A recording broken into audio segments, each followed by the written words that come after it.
it's like the full AI. The universe in the future. That was years ago. Yeah. That was in 2014. Good. And what is it? We'll talk about it live. And we'll have some discussion time for after Jason testifies. So we have Jason Van Driesch, who's had a lot of wonderful roles mostly in Burlington area, and is now the chief of staff. Is that the chief of staff of Front Porch Forum? Oh yeah. There we go. Hi there. Thank you all so much for making some time for me to join you today. I'm just learning about the Vermont Kids Code, but very excited that you're considering it, and happy to get a chance to talk with you a little bit about it. Give me just half a second here to pull up. There we go. So I can both see you and see my testimony. I'm testifying in my capacity as Chief of Staff at Front Porch Forum, which, as you of course know, is Vermont's statewide online neighbor network. We're a mission-driven Vermont public benefit corporation, and our mission is to help neighbors connect and build community. And we're also Vermont's biggest and most trusted neighbor-to-neighbor network. We have 230,000 members in Vermont, including over 13,000 Vermont businesses and nonprofits, and nearly 3,000 Vermont public officials. Among them, 20 of the 30 sitting state senators and 104 state representatives. So thank you, just as a side note, for the use that you make of Front Porch Forum to connect with constituents. It's a significant part of our mission, and we're delighted to help make that happen. It's one of the few cases where we make a paid service available at no charge. What we offer to legislators is something we usually charge for, but we offer it for free to legislators because of the important work that you do. I'm testifying. Yeah, go ahead.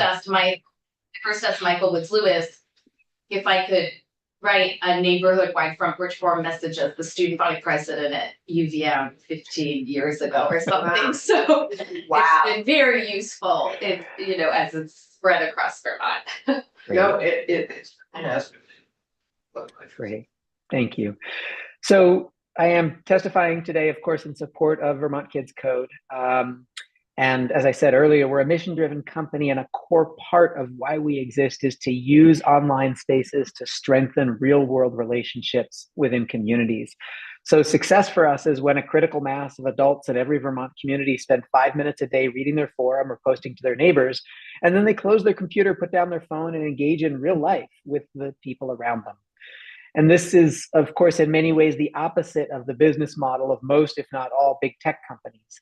As they see it, the more time we spend online, the better, and they use every trick in the book to keep us all glued to our screens. As I'm sure you've been hearing through testimony on this bill and through other work, they use everything from deeply invasive profiles of our online activity to pushing outrage-inducing content that's just really hard to look away from. And they know how to keep us engaged whether we want to or not.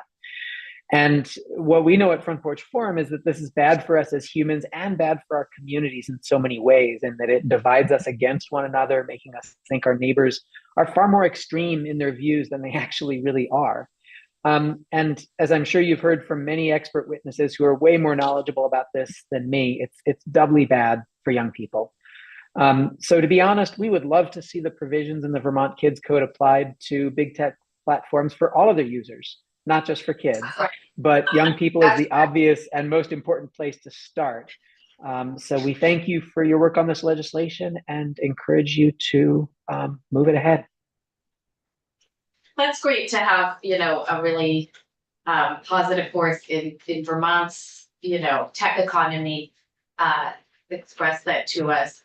As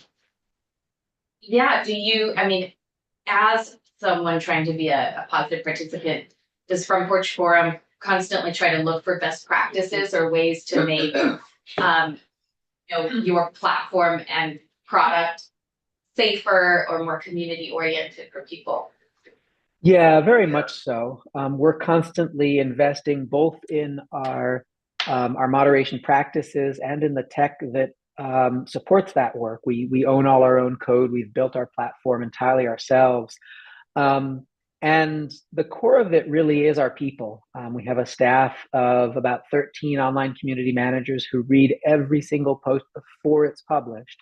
And what our tech does, our platform, is it makes that work as efficient and straightforward as possible. But there's really no substitute for human judgment when you're trying to host online discussions that are really trying to do three things all at the same time. One is to be broadly inclusive. Anybody in the community can join.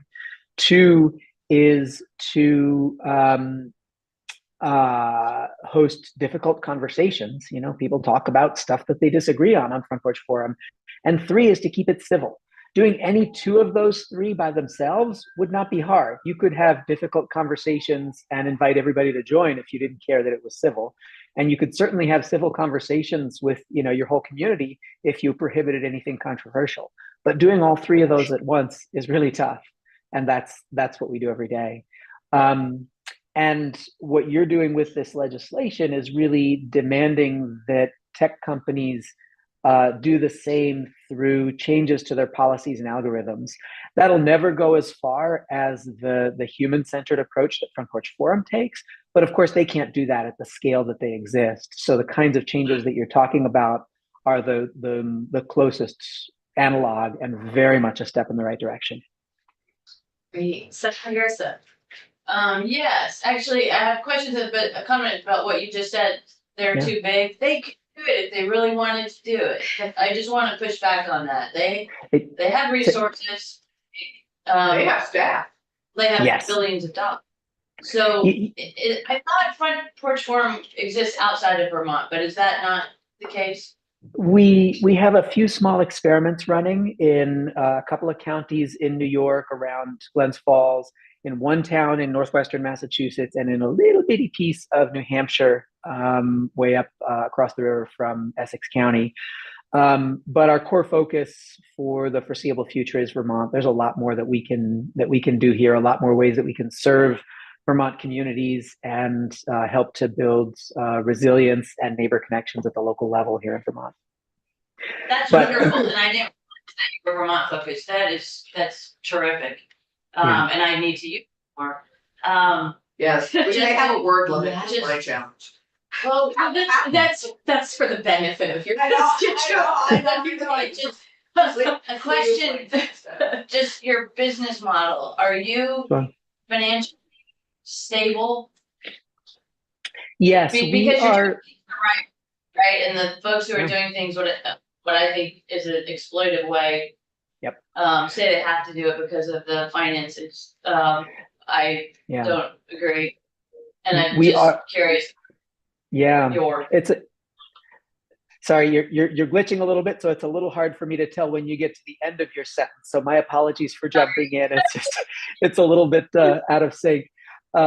It's a great question, and there's a couple pieces to the answer. One is, yes, we're financially sustainable, but not vastly profitable. We're modestly profitable enough to be able to, pay our staff solid wages, offer health insurance, and reinvest modestly each year in the company and in building up the service. But this is not, a cash machine like Facebook is. And the reason is because, we haven't done the things that that they've done.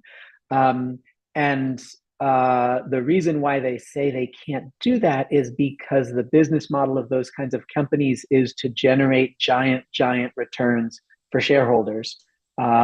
So they can't make the kinds of investments that we're talking about because their shareholders have outsized expectations of how much money they are going to siphon out of communities all over the country and send to those shareholders. Front Porch Forum is wholly owned by our founders. We've never taken outside venture capital investment. And as a result, we're not subject to those kinds of pressures to cut corners and frankly, to screw our users in order to generate huge profits to pay shareholders. That's just not part of how we work. That is wonderful. Thank you. Well, they're one of our public benefit companies. Well, yeah, and they have great advertising. That's what people want to see in their communities and know about. So Yeah. it's been a good question. So Jason, thank you. I also need to use you more and, I am a big Okay. user. They know I hit my limit of words and times I post. Please do.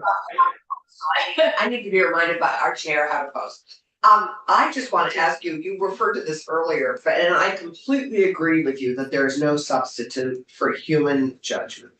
Yes. That being said, what are your judgment triggers for, you said somebody reviews all the posts. What are your triggers for non-inclusion? Sure.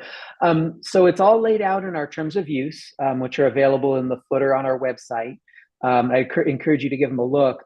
The core of it is that we don't allow anything illegal. So for instance, if somebody's trying to sell, alcohol or firearms or what have you, that isn't allowed. B, we don't allow personal attacks. So if someone is singling out a neighbor and saying, shame on you for blah, blah, blah, blah, blah, blah, we send it back to them and we say, could you please refocus this on the issue, not on the person? And then there's a bunch of, subtleties that we've had to evolve beyond that. Some of them aren't so much about, the content of what somebody is saying as it is about, say, a business that's posted 4 times in the last week about their dog sitting service. And, over posting like that isn't allowed. So we tell them, please set up a profile in our business directory and limit your posts to, X times per month so that neighbors don't get tired of your business. So there's a lot of things like that. And really what they're all focused on is our mission, which is to help neighbors connect and build community. So in general, things that drive neighbors apart or that erode community ties are what we've called out in our terms of use as things that we don't allow. But we apply those in a content neutral manner, meaning it doesn't matter what topic somebody is posting about. What matters is how they're engaging with their neighbors. Well, and I appreciate that because in Woodstock, we have a very active listserv hosted by Vital Communities, which has I've just stopped reading it because it has often personal attacks and misinformation and so I can appreciate the difference between all the front porch forums around me in Windsor County, which I get every day, and the listserv, which is overwhelming sometimes. Yeah, that's interesting to hear. We've been engaged in conversation for a number of years with the folks at Vital Communities, and we have a standing offer to them if they want to wind down the list that they run, which frankly at this point are running on extremely antiquated tech. It's basically 20-year-old listserv tech. And they're facing the same challenges we are, and they're doing it with after the fact volunteer moderators as opposed to upfront professional moderators. So my guess is at some point they're going to say, this is getting too hard, to heck with this. And they'll let us know, and we will happily step in at that point. But that's kind of up to them. I actually will reach out to Sarah, who runs Vital Communities, and suggest they do that sooner rather than later. Thank you. We're happy to offer that service, and in fact, we already have forums set up for all of those communities. It's just that the center of gravity right now is with the Vital Communities list because they were set up first. Jason, in creating safe design, do you get accused of limiting people's free speech? Yes, good question. Of course, people always say that. What they don't realize is that our moderation is content neutral and is focused on how people engage with their neighbors, and if they engage civilly, then any topic of local concern is fair game. I think people tend to say they're being censored when they don't like a decision that we make, regardless of whether it has anything to do with the content of what they're bringing to their forum. And, you know, really our goal is to create and maintain a space where everyone in the community feels comfortable engaging with their neighbors about issues of community concern, as well as, you know, just engaging in routine interaction with neighbors about buying stuff, selling stuff, borrowing, recommendations, events, what have you. And so that's why we draw a hard line on certain kinds of conduct, because, you know, there are some things that drive people away and make them say, I don't want to be a part of this. And it's critical that Front Porch Forum remains a place where anybody feels like they can engage, and they're going to get useful results, and they're not going to get attacked. So, anyone have any other questions? This is great. Thank you so much. Yeah, Yeah. and I am a big proponent. People should use their I'm Front Porch going Forum to more. after this. Yeah, It's really thank fun. you. One last thing, if I could, and I'll keep it very quick. I realized I didn't answer one of your questions, which is, what is our business model? The majority of our income comes from ads that are taken out by local businesses, nonprofits, and public entities. Every issue of the forum has 3 ads in it. And unlike ads on Google, where you never quite know what's going to show up, and where those ads are targeted at people based on the profiling that Google does of everybody, ads on Front Porch Forum are targeted by community. So if a new restaurant is starting up in Shelburne and they want to target, you know, Shelburne, Heinsberg, Charlotte, that's how they would target their ad. It wouldn't be targeted at specific individuals. So our business model doesn't require that we engage in surveillance of our members, because we don't target stuff at members. Our ads are served to whole communities. That covers the majority of our costs, and then we offer a variety of other paid services for businesses and for government agencies that make up most of the rest. And then twice a year, we invite members to chip in if they'd like to help Front Porch Forum stay strong. It's similar to how 7 Days now has a super readers program where they invite people to essentially take out a volunteer subscription. And we do that as a way of keeping Front Porch Forum independent and community supported. That's helpful. Thank you. Yes, thank you. You bet. All right. Well, thank you all so much for the time. Really appreciate the questions, and happy to come back anytime if there's anything we could be helpful on. Wonderful. Thanks for what you do at Front Porch Forum. Please continue Okay. to progress. Take care. Thank you. Bye-bye. So we're going to stay live for a moment, and I just kind of whispered this to Senator Brock so that he didn't miss this information. I think the most critical announcement I want to make is you will see on the agenda for next week a possible vote on the Proposal 3 labor amendment and the basic needs budget on Wednesday. I think we have reached out to stakeholders who might want to come in and, you know, our stakeholders that might have thoughts or feelings about these. Yeah. Well, we've had the labor stakeholders. We haven't had, So, right, we've asked the chamber. Like the employers. yeah. Have we haven't had the They haven't gotten back to us. So Okay, the desire is to put it on the agenda. So if they have something to say, they yes. say it now. Or we'll release. That'll be next to the Wednesday. house. Yeah. And it's the labor, and then what else? And basic basically- needs budget. So Oh, basic, yeah. we will be. That's a pretty technical. That is likely to be what we get out before town meeting. We have the week after town meeting to finish up any other bill before crossover. As you can probably imagine, I'd like for kids code, age appropriate design code to be one of them. We will be hearing from Joan Goldstein on some veggie changes, technical and otherwise, that they want. The other ones that I am looking at for pre-crossover potentially are the cash payment legislation. And we have more testimony on that next week. And the EV charging. And the EV charging bill. So that would be the following week we could take care of. Yeah, we have until 15th Yeah. to vote everything. So we have more testimony lined up for next week. And next week will probably be a decision point on whether or not those two make it for a vote the week we come back. and the other bills that we've been hearing from are H bills, and so we're able to act on those after cross. Or we have enough germane legislation coming to us to move things like firefighters if and to move fair housing pieces we might want to include. We're actually gonna get a fair housing bill from the House. Would the supportive housing bill be appropriate to talk about?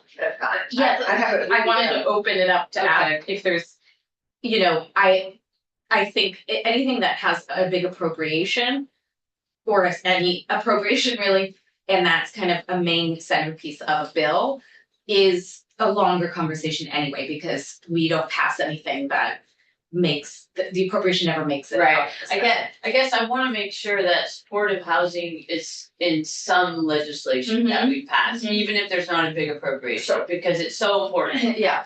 Absolutely, I think a good question, in your talk yesterday morning with, House General, are they doing a supportive housing bill, because I, No, I mean, I think the challenges, the conversations between our committees and our human services or health and welfare committees, you know, who is responsible for what?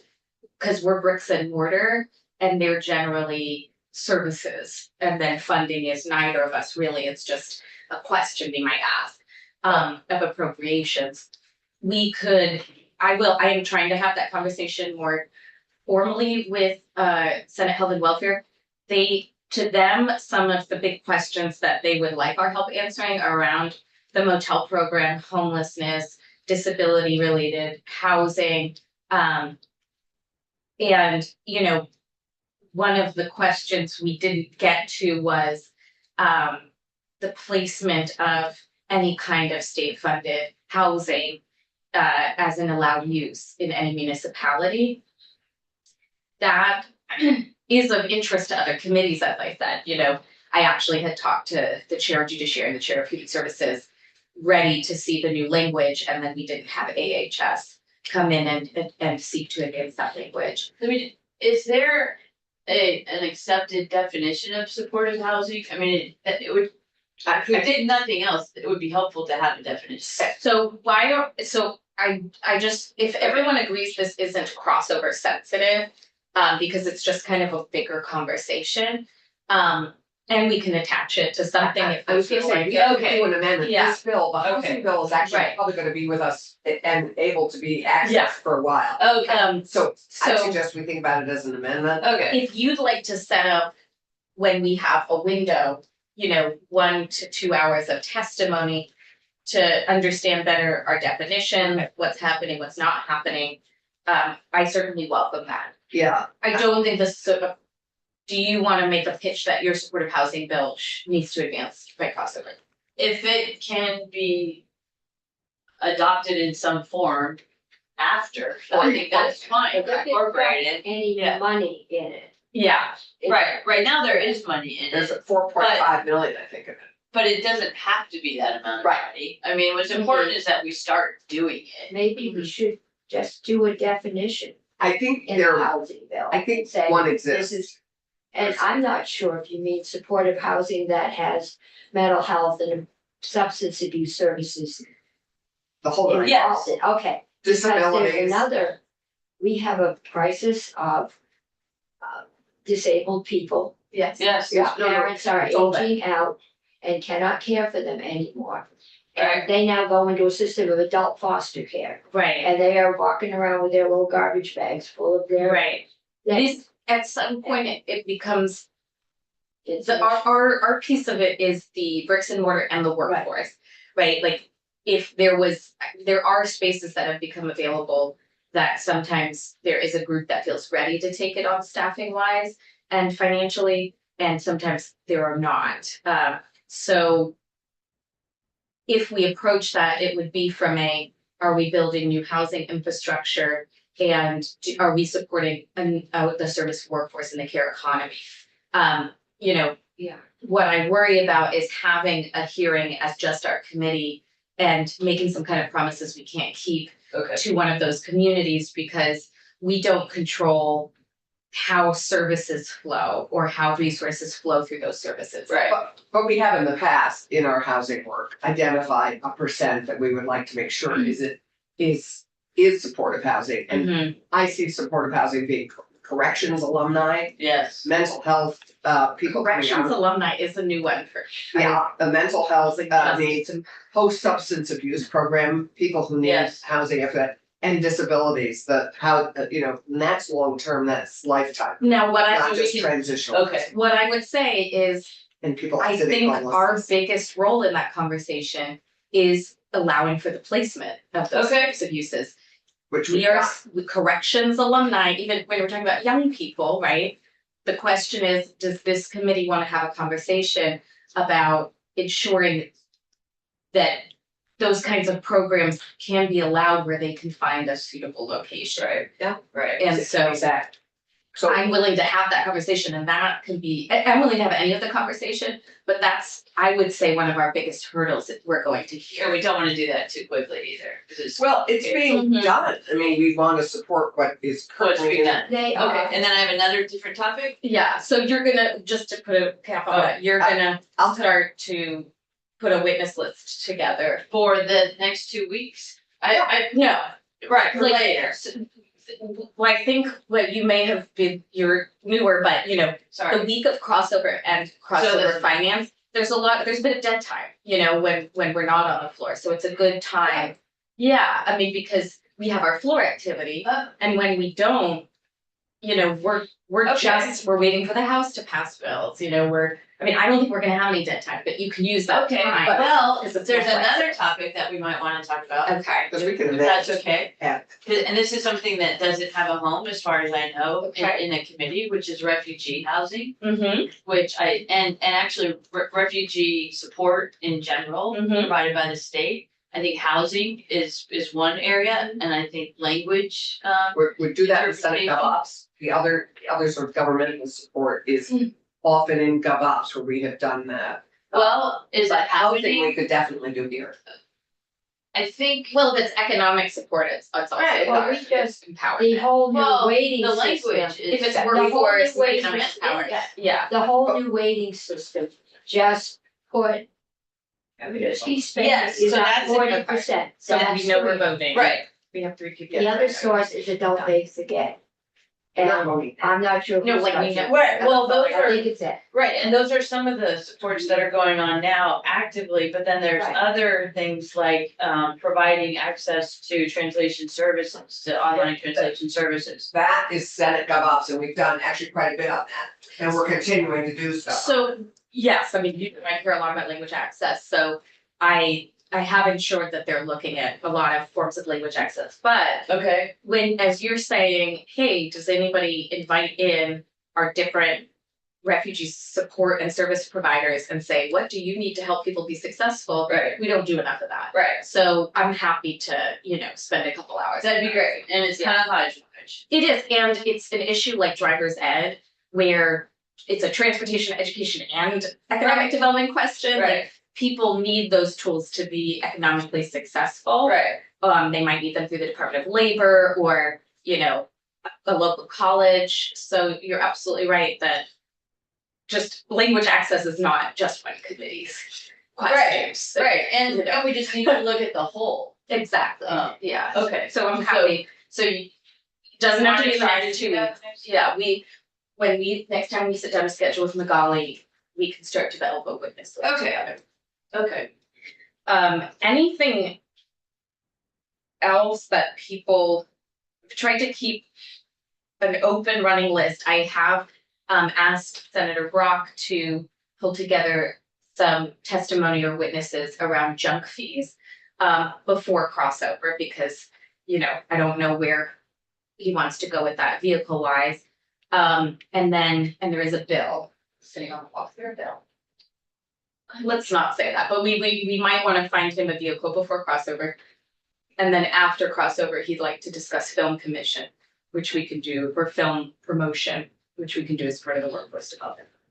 and I do have something that's not a bill, but Okay. I'm going to be joining the VEPC board, and my first meeting will be next week. Mm-hmm. So if members of the committee have thoughts or suggestions? I don't know if you ever talked about that in committee. We I often would, hear, I would yeah, appreciate any Right. advice or comments or history. yeah. Yeah. We do often hear updates from them when they want language, so, you know, we're at least gonna hear economic development veggie. But, you know, we'll bring us back information and we'll see if Okay. there's what kind of a relevant hearing we wanna have. Okay. Yeah, I'm glad you're doing that. Glad. Yeah, so I do have a pretty, you know, Magali and I are developing a pretty solid witness list for some of these newer issues that we've added to the agenda. Rick, this might help you, Senator Cummings. Rick, our drafter, Yeah. is working on bringing us a list of the other exemptions on cash payment requirements that exist in other states. Okay, Senator Perchlik made I a see. choice to be pretty broad. I mean, he and I both got the same letters. The one they're concerned about is Casala, their waste drop. So I am just concerned, you've got an employee who's sitting out there, they've got a large amount of cash, they're at Right. risk. And. As Rick pointed out, the bill right now doesn't even exempt online transactions. Right. So like, we should look at how other states have handled these Can't kinds of handle it, questions. because there's nobody live in any toll booth in any Exactly, state, and so exactly. Yeah, you either, you pay them or you get a letter or and you pay get a later. letter from the, from the state saying you owe us.